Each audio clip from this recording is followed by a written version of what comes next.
Hi, everyone. Good morning. Nope. Good afternoon. Sorry about that. Okay, so I have a few items to pass along at the top, and then I'd be happy to jump in and take your questions. So the department continues to closely monitor the situation in the Middle East and maintains a steady focus on our critical lines of effort that include protecting our forces and citizens in the region, strengthening our force posture, flowing critical security assistance.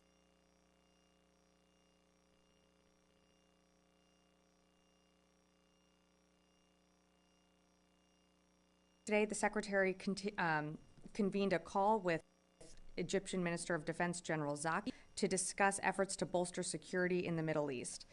These calls are part of his ongoing outreach and keeping in close contact with allies and partners in the region. The Secretary expressed appreciation for Egypt's work to facilitate the delivery of humanitarian aid and the safe evacuation of U.S. citizens from Gaza. They also discussed the importance of civilian protection, and a full readout of the discussion will be posted later today on our department's website. And looking ahead for tomorrow, as you know, tomorrow Secretary Austin will depart for a trip to India, the Republic of Korea, and Indonesia. The Secretary and his team have an exciting agenda and will continue to build on historic U.S. momentum toward a shared regional vision for peace, stability, and prosperity. If you didn't see it, this morning we posted a fact sheet for the trip that describes our goals for strengthening ally and partner capabilities, networking allies and partners, and operating together across the Indo-Pacific. That is available on our website right now. Shifting to Congress, as of yesterday, there are now 452 nominations, which concern 448 general and flag officers at the Senate for consideration and that are currently impacted by Senator Tuberville's holds. Some of the positions that are stalled for confirmation include the 5th Fleet Commander, the Deputy 5th Fleet Commander, the Defense Attaché to Israel, and the list goes on. As we've said before, these holds have a direct effect on our military readiness, our national security, and our military families. And one last item before we start the briefing. Today is Colonel Roger Cavness's last day as the Director of Press Operations. Colonel Cavness has been part of our OSD family for the last 2 years, and we are incredibly sad to see him leave. You all work with Colonel Cavness every day, so you know that he's here, always willing to take your questions, always answering calls, emails, very late at night. And he is, most importantly, he brings incredible knowledge and depth to any issue area or AOR that he's asked about. And on a personal level, Roger has been an exceptional teammate to work with when I first started at the department. So I'm really sad to see him leave, but I'm really excited to also see what he does in his next steps within the Army. And on that note, we are, while we're very sad to see Colonel Cavness leave, we are excited to welcome Colonel Chris Devine as our new incoming DPO director, who you also know very well. And with that, I'd be happy to take your questions. So we'll go to Lita. Thanks, Sabrina. Two things. One, can you tell us whether or not the 2 Iron Domes have yet been delivered to Israel? And secondly, on this sort of ongoing spate of attacks against U.S. forces in both Syria and Iraq, you all have said repeatedly that this is, Iran continues to support these groups, et cetera. But I'm wondering if more specifically you can say whether or not in recent weeks has the department seen evidence of any either control, direction, or specific aid to these groups more recently as opposed to a broader, yeah, they do it all the time. So in terms of your second question first, on recent activities, I'm not going to speak to our intelligence and go beyond what we've said publicly. We know that Iran equips, supports, funds these IRGC-backed groups in Iraq and Syria. And so while I won't speak to anything specific in recent weeks, we don't suspect that relationship has terminated in any way. In terms of you asked about the Iron Dome systems.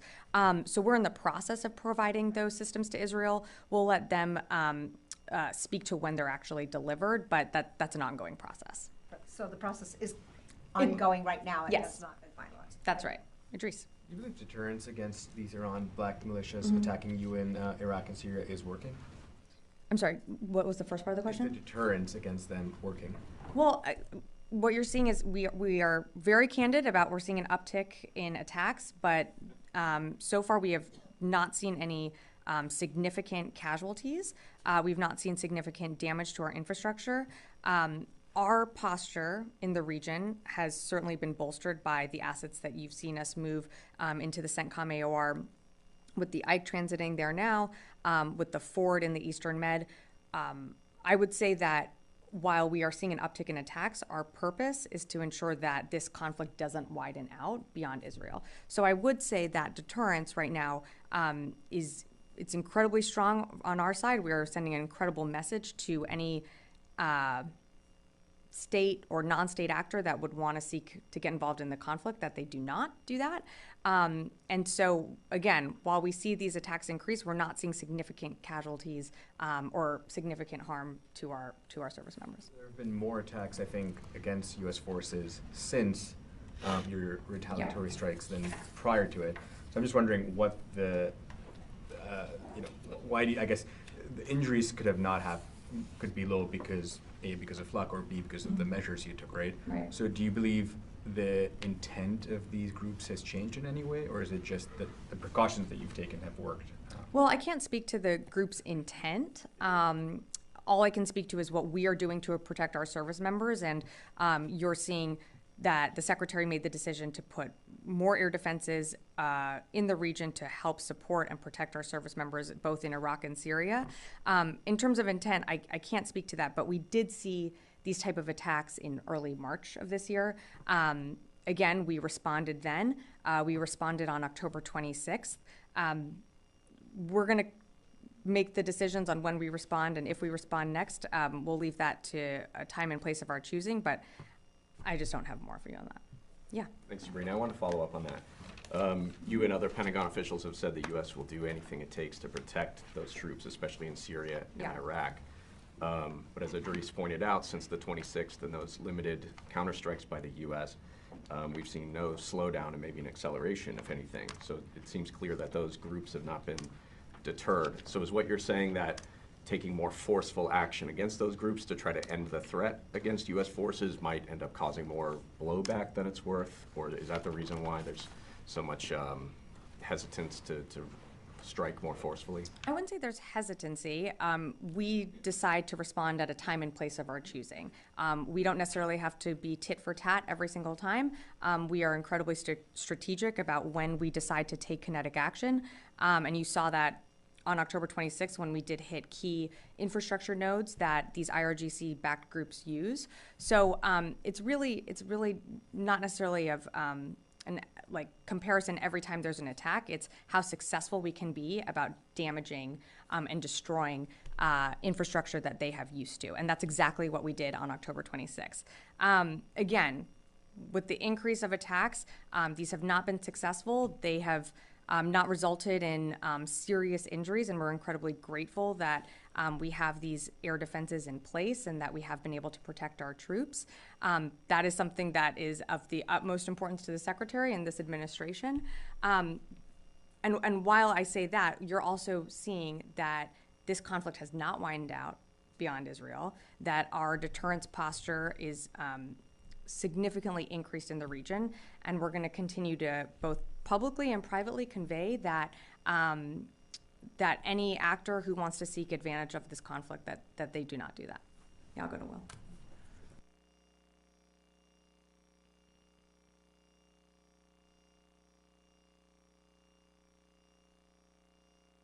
Attacks on U.S. forces starting this week, and there's definitely been an uptick in claims Sunday. Have you seen an uptick in attacks that have come close to U.S. bases in the past week? Has this been kind of borne out operationally, that they followed through on this or not? Well, we've certainly seen attacks continue within the last few days. Are you asking specifically how close they have gotten to the base? In terms of the volume of attacks since Sunday, has there been an increase compared to what, even within the past 3 weeks, what we've been seeing? I wouldn't say that there's been a significant increase. It's sort of steady state, and I can just give you a quick update of where we stand today, because I think there are some reports that there was a rocket attack at MSS Euphrates just a few hours ago. So there was no injury to our service members or any damage to any infrastructure. But between October 17th and November 7th, or today, U.S. forces have been attacked at least 40 times to date, with 22 separate times in Iraq and 18 separate times in Syria. And that's a mix of one-way attack drones and rockets. And just to clarify one thing before you guys start doing the math, we did have some discrepancy in reporting of an attack on October 25th. That was incorrectly reported. That was an attack in Omar Fields in Syria. So we're not counting that as an attack. So just want to clarify. So the numbers, again, just for complete, absolute transparency and want to make sure that you get them right, is as of today, 40 attacks on U.S. forces, 22 separate times in Iraq, and 18 separate times in Syria. Liz, yeah. What qualifies as an attack versus an attempted attack? How do you define that? I think General Ryder spoke probably a little bit better about this the other day, but it's more of an art than a science. It's the threat to U.S. forces and how close a drone or a rocket gets to the base. So we assess each one each time on what constitutes an attack. There are different ways on how different agencies also characterize the attack. So we're trying to do the best we can and provide you the most transparent information that we can as quickly as possible. But it's more of the threat in the vicinity of that would characterize the attack. And separately, yesterday, General Ryder acknowledged that thousands of civilians in Gaza have been killed from Israel's attacks. Yeah. And in the same briefing, also acknowledged that the U.S. is not putting any conditions on the weapons it's sending.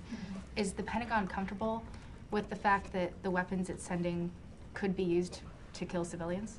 Well, we don't put conditions on weapons that we're sending or that Israel is using. But I can tell you, in all of our both public and private conversations, the Secretary and this administration has been very clear that humanitarian law, proportionality, always be taken into consideration when conducting any type of response within Gaza.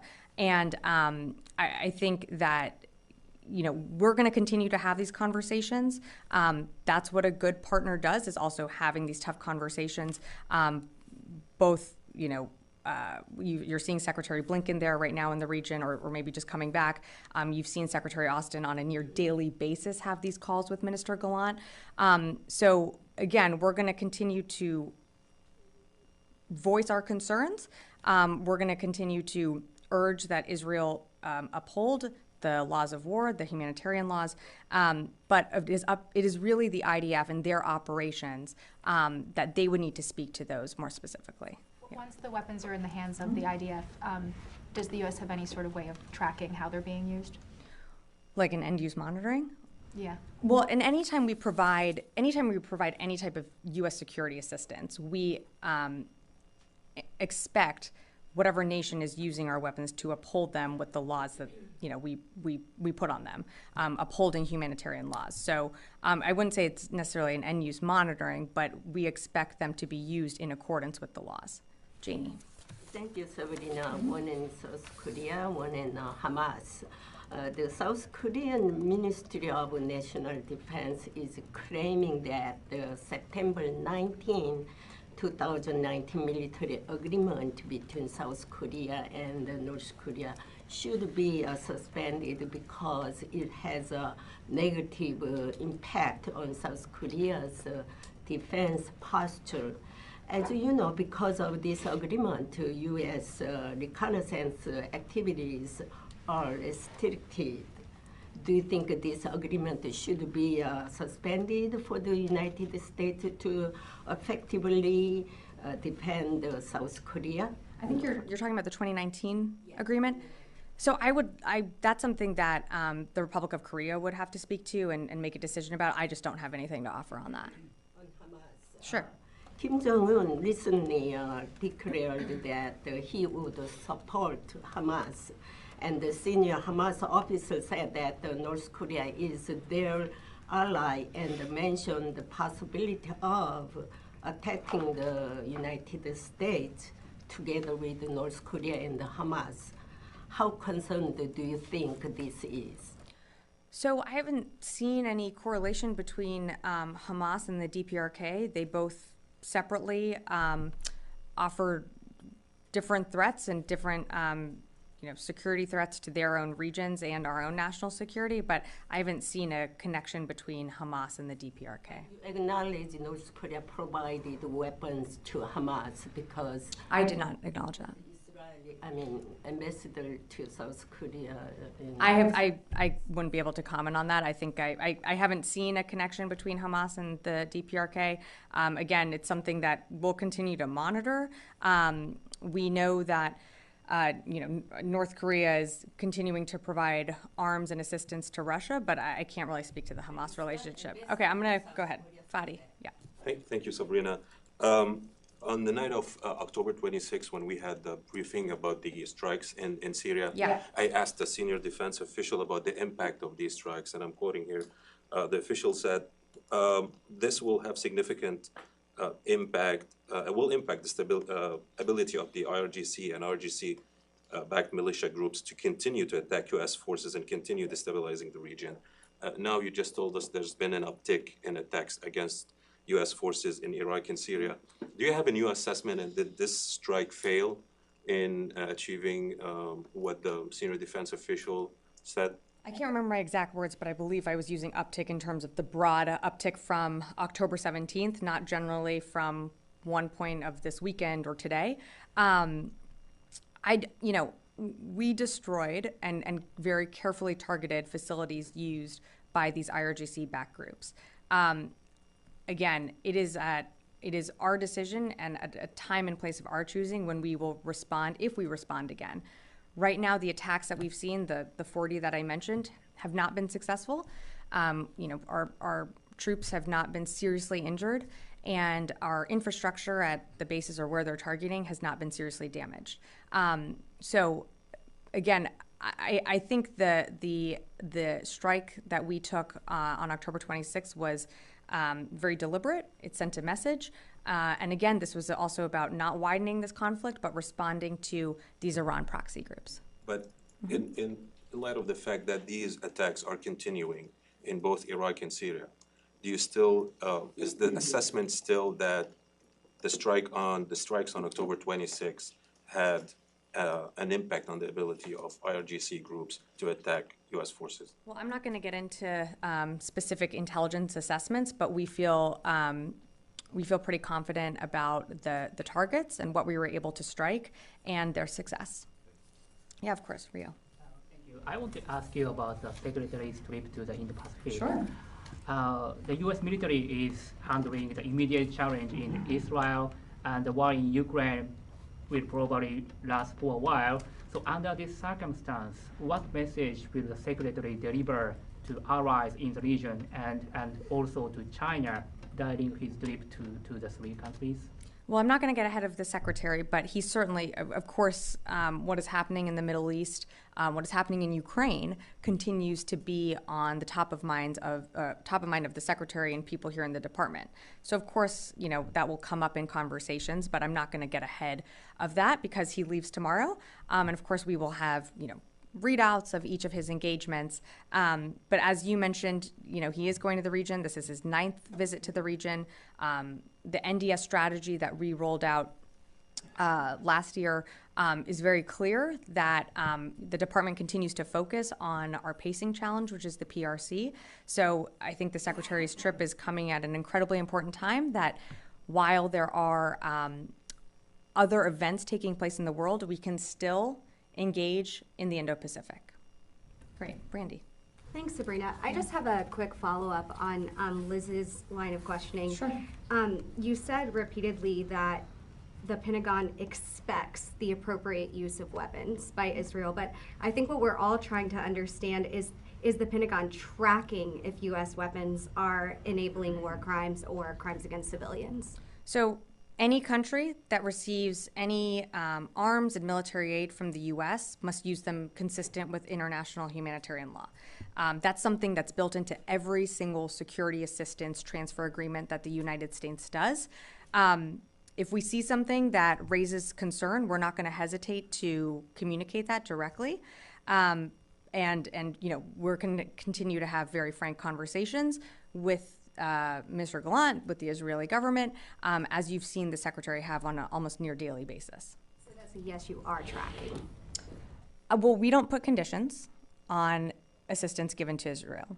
What I can tell you is that anytime a country like Israel is receiving arms or military support from the United States, we expect them to comply with international humanitarian law. I'm going to go to the phones here. Sorry for neglecting. Missy Ryan, Washington Post. Hi, Sabrina. Thank you. Just really quickly, I wanted to ask if the Pentagon has anything it can provide about the U.S. decision, the Biden administration's decision that was announced today to suspend its obligations with regards to the Conventional Forces in Europe Treaty. What practical impact will that decision have on the troop posture in Europe, and does that open the door for the United States to have more permanent basing of troops in certain parts of Europe now that it's not complying with the CFE? Thanks. Yep, thanks, Missy. So in terms of any changes to our force posture, I don't have anything to announce here today. Again, it was Russia that withdrew from the conventional armed forces, the treaty, the CFE treaty that you mentioned. So it's in light of these circumstances that the United States is also withdrawing. And we have been in communication with our NATO partners and allies, many of whom are CFE treaty state and parties. But in terms of actual presence or force posture or what this means for our forces in Europe, I just don't have more to provide at this time. Next up, I'll go. Oh, sorry. Did you have a follow-up? It's just really quickly.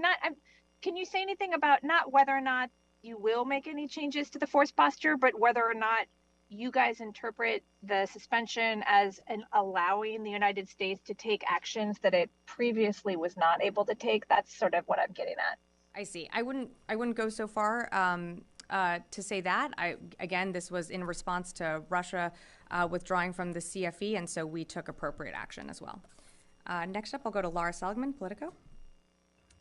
Hi, Sabrina. Thanks for doing this. Just on the Tuberville situation, you said that number of nominations on hold is 452 now. Previously, we were at 379. I think. What is the reason for the jump? No problem. So I'm sorry. I should have when I was making my remarks, I should have noted that we had more submissions to the Senate, I believe, yesterday. So those numbers are the most updated as of November 6th, and also take into account the 3 general and flag officers that we were able to get confirmed, I believe, last Thursday. Okay, thank you. And just a follow-up, can you tell us the updated total number of injuries to U.S. service members? Is it still 45 or is it 46? So it is a total of 46 that General Ryder, I believe, also briefed yesterday. There was no change from yesterday until today, and that includes the 25 cases of TBI that we had mentioned yesterday, and then 21 non-TBI, not significant injuries. Okay, I'll come back in the room. Hey, Natasha, yeah. Hey, so John Kirby over at the NSC yesterday, when he was talking about Israel's efforts to minimize casualties, he said that we have seen some indications that there are efforts being applied in certain scenarios to try to minimize the amount of civilian casualties as part of Israel's operations in Gaza. That seemed like a very kind of tepid endorsement of the efforts that Israel is making to actually avoid the civilian casualties, and it seems like kind of a shift in tone as well. And so I'm wondering whether the Pentagon agrees with Kirby in terms of there being efforts being applied only in certain scenarios to try to minimize casualties, or if there's a broad effort by the Israelis to try to minimize them in every circumstance. Yeah, I don't disagree with what Kirby said. You said yesterday. We are being very direct and continuing to have daily conversations, not just here at this building, but across the administration, about the need for Israel to reduce civilian casualties. So I don't dispute that statement. I think that's accurate. And we're continuing to engage with the Israelis on their targeting of operations. Again, it's their decisions, it's their targets that they are choosing, but we can continue, as any good partner would, to raise any concerns that we might have, and continuing also in any hostage recovery efforts. But it doesn't seem to you like there's a concerted effort across the board by the Israeli military to take into consideration the amount of casualties that might result, civilian casualties that might result from these airstrikes. I mean, Kirby said it's only in certain scenarios and some indications that they're doing that. I think, again, we're going to continue to engage with our Israelis counterparts from the secretary's level and across this administration to urge them to really reduce any civilian casualties. I mean, again, you've heard it from here, but just to say it again, any loss of life, any civilian casualty is horrific. We mourn those losses. And that's why we've been very clear in our conversations with the Israelis of I mean, that's why you saw General Glynn on the ground in Israel I think it was last week, someone that has experience in urban warfare that can talk through the lessons learned from Afghanistan, from Iraq, and ensuring that as the Israelis are thinking through their operations, that they're considering innocent civilians, civilian casualties as they do their targeting. Yeah. Thanks, Sabrina. So this is on Israel. These were some comments last week from Senator Rand Paul. He asked the question, I'm quoting him here, as more civilians die in Gaza, there's always the question, are 10 new terrorists created for every civilian that was killed? You know, the implication being, if you bomb someone's home, you kill their family member, they're more easily radicalized and then, can join a terrorist group like Hamas and want to retaliate against Israel. So what is the Pentagon's concern that, this course of action with the high civilian casualty rate could actually be counterproductive to Israel's national security? Well, I can't speak to what can happen in the future and what this means, but what I can say is, again, we unequivocally stand for the protection of civilian lives within Gaza and during any armed conflict. I don't really have a response to Senator Rand as that's going a little further and looking into the future, and I can't really comment on that. Yeah, one last one. Constantine? Yeah. Thanks, oh, Sabrina. sorry, you had one too. I'll come to you next. Thanks, Sabrina. So you mentioned, the first step in the Pentagon's conversation with Israel regarding allegations of civilian casualties is to open the dialogue, and you've been raising these concerns with them. What's the next step? Has the Pentagon thought about what the next step would be if these conversations are not productive? Is there a next step? Well, pull the thread for me a little bit more. So, in terms of what? In the next week, 2 weeks? Are you putting a timeline on it, or just generally, Just generally. Okay. Because it seems like we're still getting reports of civilian casualties, so this does not seem to be abating. As Natasha mentioned, John Kirby's statements are not exactly a full-throated endorsement of these efforts. So what's the next step? So I can't speak to exactly what's going to happen next steps in terms of operationally on the ground. What I can speak to is, again, our engagement, our continuing to underscore the compliance with international law, with humanitarian law, and we're going to continue to do so both publicly and privately. That's what I see us continuing to do down the road, no matter how this goes. And again, we're going to continue to have very frank conversations. That's something that good partners do, and I don't see that stopping anytime soon. Yeah, last one. Sabrina, thanks. On the same line of inquiry, you mentioned that if we see something that raises concern, we're not going to hesitate to raise that directly. Yeah.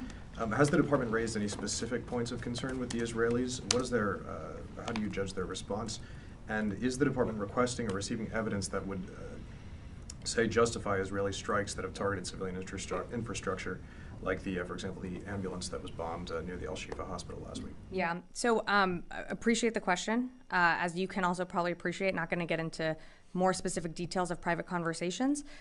We have put out multiple readouts after every call that the Secretary has, not just with Minister Gallant, but with partners in the region as well. I think you'll see a common thread in all of those readouts that we continue to urge Israel to uphold humanitarian laws and abide by the law of armed conflict. But I'm going to let those conversations remain private. Great. Okay, thanks all.